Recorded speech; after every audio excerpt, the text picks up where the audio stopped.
Les administrateurs de biens doivent prendre un virage à 180 degrés et se recentrer sur leur cœur de métier.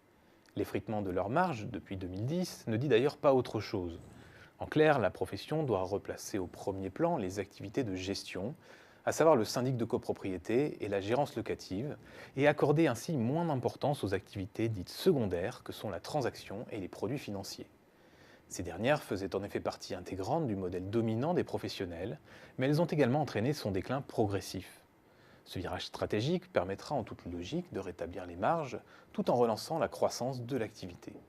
Cela implique de monter en gamme et d'élargir ses compétences. C'est la seule façon de justifier la hausse des honoraires. Cela implique ensuite que les administrateurs de biens deviennent de véritables entreprises de services en proposant un accompagnement global aux copropriétaires et aux bailleurs. On parle là de solutions servicielles immobilières.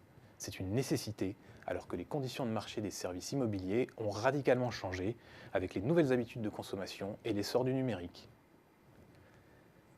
Face à ces nombreux facteurs de mutation, les opérateurs ne restent pas inactifs. L'actualité des leaders de l'administration de biens en France a été chargée ces 3 dernières années, comme l'illustre la vague de fusion-acquisition ou encore l'arrivée massive d'acteurs digitaux sur leur cœur de métier. C'est ainsi que le groupe Foncia, détenu par les fonds Bridgepoint et Eurazeo, a été racheté par le fonds suisse Partner Group en juillet 2016. Face à l'arrivée massive d'acteurs 100% en ligne sur les activités de syndic et de gérance locative, la riposte des administrateurs de biens dits traditionnels peut également se manifester par le lancement de leur propre offre digitale.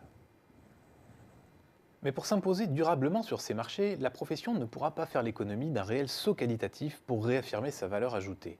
Un saut qualitatif qui passe par le renforcement du poids de la gérance locative dans l'offre des professionnels en l'agrémentant de services comme par exemple le conseil patrimonial. Les administrateurs de biens doivent également mettre en place des outils de fidélisation et de formation pour inscrire leurs collaborateurs dans la durée alors que le métier devient plus complexe.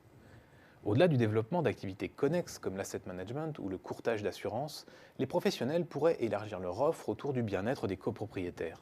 Je pense notamment au bricolage, au jardinage, au ménage ou à la garde d'enfants.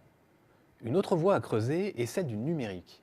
Les opportunités sont en effet multiples. Dans le syndic de copropriété, cela permet par exemple d'accéder à distance aux procès-verbaux d'assemblée.